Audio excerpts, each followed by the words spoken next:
Syirik akbar mengeluarkan orang dari Islam. Syirik akbar menggugurkan seluruh amal soleh. Ini masalah syirik akbar. Lebih berbahaya daripada zina, lebih berbahaya daripada merampok, lebih berbahaya daripada membunuh. Demikian juga sebagian orang sufi mengatakan, kalian harus hormat pada wali fulan. Yang jaga kota kita wali fulan. Itu syirik akbar. Gak ada yang jaga kita, cuma Allah.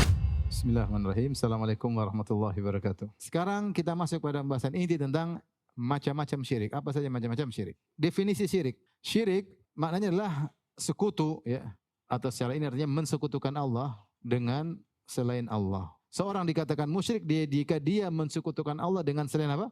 Allah. Ya, jadi ada 3 kemungkinan. Yang pertama ini namanya tauhid. Hanya menyembah Allah disebut apa? Tauhid. Kalau hanya menyembah selain Allah dan tidak menyembah Allah, maka ini bukan syirik. Tapi juga bukan apa? Tauhid. Karena tauhid hanya menyembah Allah. Syirik itu jika mensekutukan menyembah Allah dan selain Allah, itu baru namanya apa sih? Syirik. Kalau ada orang tidak menyembah Allah, tidak mengenal Allah, tidak dikatakan dia kafir, tapi bukan syirik. Syirik itu mensekutukan apa? Allah. Dia menyembah Allah dan juga menyembah selain Allah. Kalau ahli tauhid hanya menyembah Allah. Ini secara bahasa. Tapi secara terminologi, apa itu namanya syirik? Syirik adalah taswiyatu ghairillah ma'allah fima huwa min khasaisillah. Syirik adalah menyamakan selain Allah dengan Allah pada perkara-perkara yang merupakan kekhususan Allah. Contoh, kita bilang ada yang bisa mencipta selain Allah. Kita bilang ini syirik. Karena yang bisa mencipta hanyalah siapa? Allah. Kita bilang ada yang berhak disembah selain Allah. Ini syirik. Karena yang berhak disembah kecuali hanya siapa? Allah. Kita bilang ada orang mengatakan ada yang tahu ilmu gaib selain Allah. Kita bilang enggak. Yang tahu ilmu gaib itu hanya siapa? Allah. Itu khususan Allah. Maka siapa yang meyakini ada yang tahu ilmu gaib yang terjadi besok hari selain Allah, maka dia musyrik. Karena dia meyakini ada selain Allah yang sama dengan Allah pada perkara-perkara yang merupakan keistimewaan kekhususan Allah. Pembagian syirik. Ada ditinjau dari besar kecilnya, maka terbagi menjadi 2. Yaitu syirik akbar sama syirik apa? Asghar. Ditinjau dari nampak atau tersembunyi, maka terbagi menjadi 2 juga. Ada namanya syirkun jali, syirkun khafi. Jali yang itu jelas, khafi itu apa? Samar. Ditinjau dari anggota tubuh yang melakukan tempat kesyirikan. Maka ada beberapa, ada yang mengatakan misalnya syirik lafal atau niat, kemudian syirik lafal, kemudian syirik anggota tubuh, jawarih. Yang terkadang begini saling masuk satu dengan yang lainnya. Tergantung peninjauan. Taib, syirik akbar, syirik kecil, bedanya apa? Syirik akbar mengeluarkan orang dari Islam. Syirik kecil tidak. Syirik akbar menggugurkan seluruh amal soleh. Syirik kecil hanya menggugurkan amal yang dicampurinya. Contoh sederhana, ada orang melakukan amal soleh, haji, umrah, kemudian dia minta kepada mayat. Ini syirik akbar. Dia bilang, Mbah Fulan, tolonglah saya Mbah Fulan ke mayat. Minta kepada roh-roh. Atau dia beristighfar, ya Abdul Qadir Jailani, aghithni, tolong saya Abdul Qadir Jailani. Ini syirik akbar. Berdoa kepada selain Allah Subhanahu wa ta'ala. Maka seluruh amalnya gugur. Karena dia melakukan syirik apa? Akbar. Ketika itu berarti dia murtad, keluar dari Islam, dan seluruh amalnya apa? Gugur. Adapun syirik kecil misalnya riya, dia bersedekah supaya bisa dipuji. Bersedekah, ketika sedekah dia foto, kemudian dia posting, saya membantu misalnya ada korban apa dengan uang sekian, niatnya untuk dipuji. Maka ketika itu dia tetap muslim. Karena syirik asghar ini dosa besar, tetapi tidak sampai membuat orang keluar dari apa? Islam. Yang kedua, yang gugur cuma amal soleh yang tercampur riya tersebut, yaitu sedekah dia ketika itu. Mungkin 5 menit sebelumnya dia sedekah 10.000 kepada fakir miskin, dia ikhlas, maka diterima. Yang 1 juta dia sedekah untuk orang terkena bencana alam, tapi dia posting, dia pamer, dia riya, maka itu yang gugur. Tidak seluruh sedekahnya gugur. Taib. Di antara bedanya akbar dan asghar, biasanya akbar itu terkait dengan tujuan, zatnya sendiri syirik, ibadah kepada selain Allah. Adapun syirik asghar biasanya hanyalah perantara. Contoh, menyembelih kepada selain Allah, menyembelih kepada jin, potong ayam untuk jin. Ini syirik. Dan ini langsung syirik akbar. Kenapa? Karena menyembelih itu ibadah. Ketika dia serahkan ibadah ini kepada selain Allah, syirik akbar. Berdoa, wa annal masajidillahi fala tad'u ma'allahi ahada. Jangan berdoa kepada selain Allah Subhanahu wa taala. Ini syirik akbar. Syirik kecil biasanya hanyalah perantara, tapi dia tidak sedang beribadah kepada orang tersebut. Tetap ibadahnya kepada Allah, tunduknya, salatnya kepada Allah, tapi dia minta pujian, ini sarana, tidak terkait dengan apa? Zat ibadah tersebut sendiri. Seperti pakai jimat. Jimat syirik kecil, karena meyakini ini sebab. Ya, beda kalau dia bilang jimat ini bisa menghidupkan, mematikan, maka syirik akbar. Tapi kebanyakan orang pakai jimat bilang apa ini? sebab. Yang bikin berhasil Allah, tapi ini cuma apa? Sebab. Ini juga tidak boleh. Sehingga syirik kecil biasanya terkait dengan sarana, syirik besar biasanya terkait langsung zatnya itu sendiri merupakan ibadah kepada selain Allah Subhanahu wa taala. Ini bedanya syirik besar, syirik kecil. Syirik juga ditinjau dari nampak dan tersembunyi. Ada syirik jali, syirik yang jelas seperti misalnya menyembelih kepada selain Allah, ya. Jelas, ya. Kenapa? Kelihatan perbuatannya, ya. Bersumpah dengan nama selain Allah, misalnya pakai jimat, jelas, kelihatan. Jadi kita bukan tinjauan besar kecil lagi, kita tinjauan dari kelihatan atau tersembunyi. Kalau menyembelih kepada selain Allah syirik besar dan kelihatan. Kalau bersumpah dengan nama selain Allah syirik kecil tapi kelihatan. Pakai jimat syirik kecil namun kelihatan. Ada syirik yang tersembunyi, bisa besar bisa kecil. Contoh misalnya disebut dengan al-khaufusir. Al-khaufusir itu apa? Takut kualat kepada selain Allah. Seperti kamu kalau enggak ke kuburan itu nanti kamu enggak dapat rezeki. Kamu kalau enggak kasih sajian kepada kuburan tersebut kamu bakalan sakit. Ini syirik akbar. Ini takut kepada sesuatu yang tidak untuk ditakuti. Orang takut kepada Allah yang menghidupkan, mematikan, yang beri rezeki. Allah apa mayat itu? Allah. Makanya kalau orang takut sama mayat, kalau kau tidak kasih sajian sama mayat, kau bakalan menderita, kau akan tidak sembuh-sembuh penyakitmu. Nah, ini namanya khauf sir. Ini syirik akbar, tapi tidak kelihatan. Karena dalam hati. Contohnya lagi apa? Riya, juga tidak kelihatan dalam hati. Seperti beramal dengan mencari dunia, beramal soleh dengan tujuan duniawi. Ini juga syirik kecil. Seperti dia misalnya, dia tidak menjadi imam kecuali karena dapat gaji. Kalau tidak digaji dia tidak mau jadi imam. Dia memang jadi imam itu buat dapat dunia. Menjadikan amal soleh untuk dunia semata. Namun tidak kelihatan karena dalam hati seseorang, ya. Taib. Ini tinjauan kedua. Ada juga syirik ditinjau dari tempat kesyirikan, yang melakukan kesyirikan. Seperti syirik niat, di antaranya tadi riya, ujub. Ini semua terkait dengan niat. Syirik lafal seperti apa? Bersumpah dengan selain Allah. Contoh lagi, menyandarkan nikmat kepada selain Allah. Seperti apa? Kalau bukan karena dokter mungkin saya sudah mati. Ini enggak boleh. Harusnya kita bilang kalau bukan karena Allah, kemudian sebab dokter mungkin saya sudah mati. Kalau kita bilang kalau bukan karena dokter saya sudah mati, maka ini syirik kecil. Namun dia terkait dengan apa? Lafal. Syirik tubuh banyak seperti berdoa kepada selain Allah, menyembelih kepada selain Allah, kelihatan. Ini adalah pembagian macam-macam syirik. Taib. Sekarang ini yang inti, pembagian yang keempat, ditinjau dari macam-macam tauhid. Ditinjau dari lawannya. Apa lawan syirik? Tauhid. Maka syirik dibagi menjadi 3. Yang pertama namanya syirik terkait rububiyah. Yang kedua syirik terkait uluhiyah atau terkait asma sifat. Yang ketiga syirik terkait uluhiyah. Taib. Apa itu tauhid rububiyah? Tauhid rububiyah adalah meyakini Allah satu-satunya yang menciptakan, yang mengatur alam semesta, yang memiliki alam semesta. Itu namanya tauhid rububiyah. Tauhid asma wa sifat yaitu Allah sendiri satu-satunya yang memiliki sifat-sifat yang sempurna. Tidak ada yang menyamai sifat Allah Subhanahu wa taala. Allah Maha Ilmu, tidak ada yang ilmunya seperti ilmu Allah. Itu namanya tauhid sifat. Tauhid uluhiyah maknanya hanya Allah yang berhak diuluhiyahkan, hanya Allah yang berhak untuk diibadahi. Tidak ada yang boleh disembah selain Allah Subhanahu wa taala. Nah, lawan daripada itu semua namanya syirik. Syirik rububiyah, syirik uluhiyah, syirik asma wa sifat. Tapi di antara syirik rububiyah misalnya, meyakini ada pencipta selain Allah. Meyakini Allah tidak esa. Yang meyakini Tuhan ada 2, ada yang mengatakan Tuhan apa? 3. Trinitas. Yang meyakini Tuhan 2 seperti apa? Seperti Majusi. Meyakini Tuhan api dan Tuhan apa? Kegelapan. Meyakini Tuhan 3 seperti apa? Nasara atau Hindu. Tuhan 3 sama dengan 1.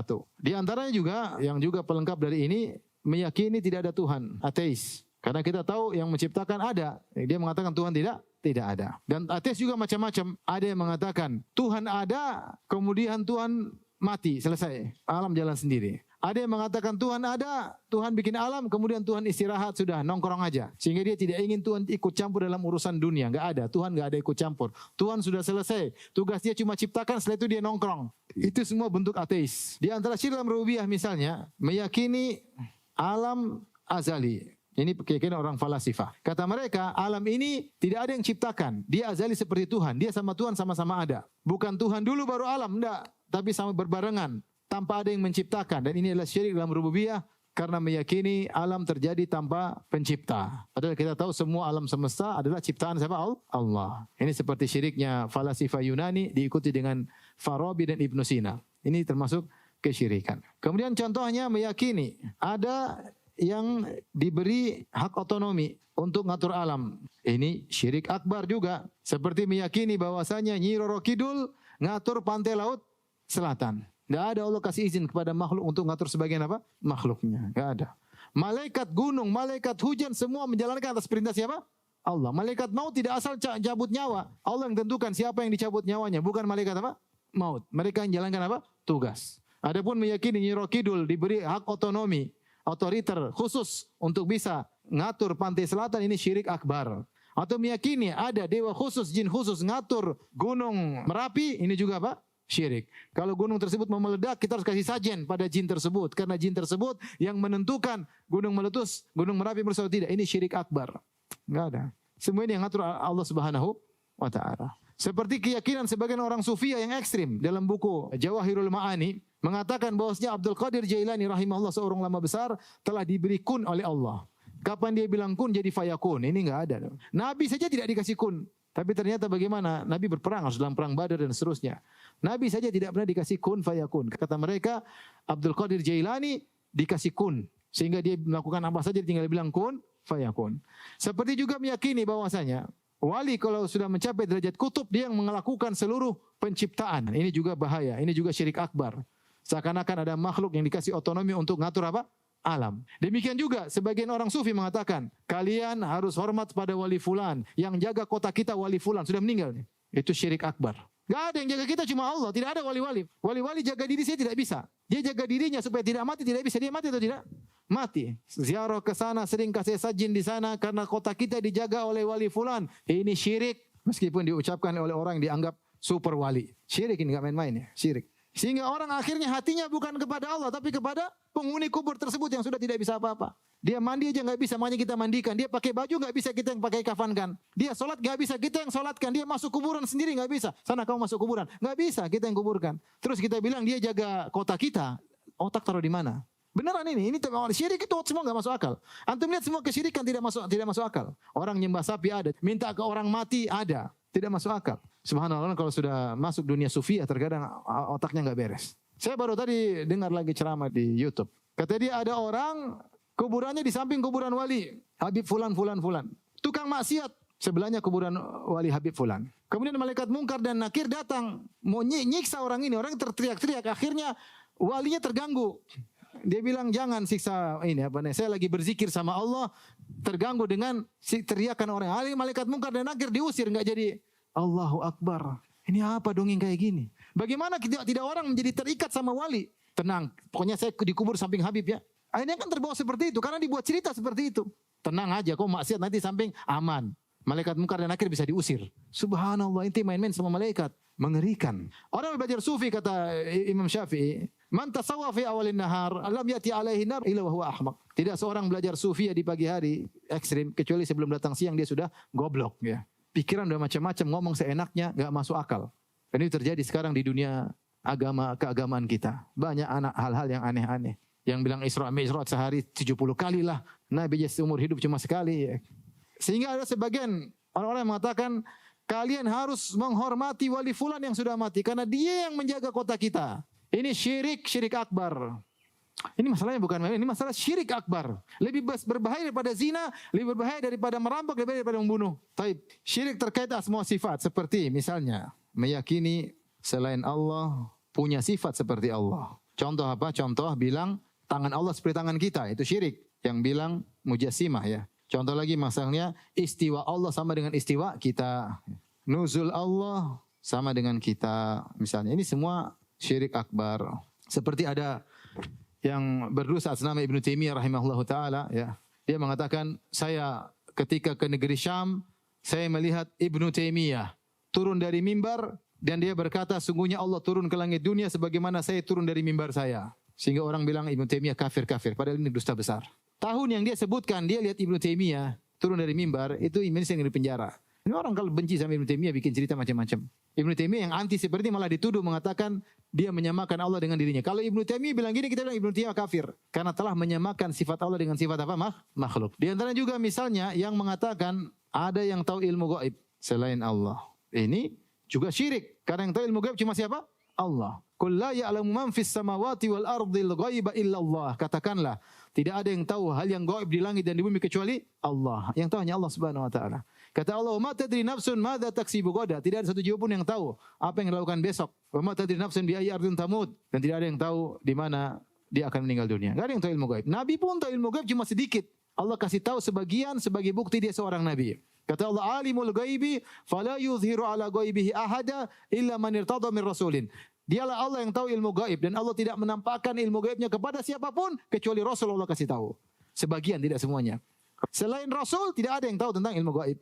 Makanya para ulama mengatakan, siapa yang meyakini dukun bisa meramal masa depan dan meyakini kebenarannya, dia kafir. Kenapa? Berarti dia meyakini dukun sama dengan Allah, sama-sama tahu masa depan. Padahal yang tahu masa depan cuma siapa? Allah. Tidak boleh juga kita mengatakan Muhammad sallallahu alaihi wasallam tahu ilmu gaib, enggak boleh, syirik. Kecuali yang Allah kasih tahu. Kalau kita bilang Nabi tahu ilmu gaib secara mutlak, tidak boleh, syirik. Berarti kita menyamakan Muhammad SAW dengan siapa? Allah. Dan dalam Al-Quran jelas. Qul la amliku li nafsi naf'an wala dharran illa ma syaa Allah. Walau kuntu a'lamul ghaiba lastakthartu minal khair. Katakanlah wahai Muhammad, aku tidak menguasai kemudaratan, kemanfaatan untuk diriku.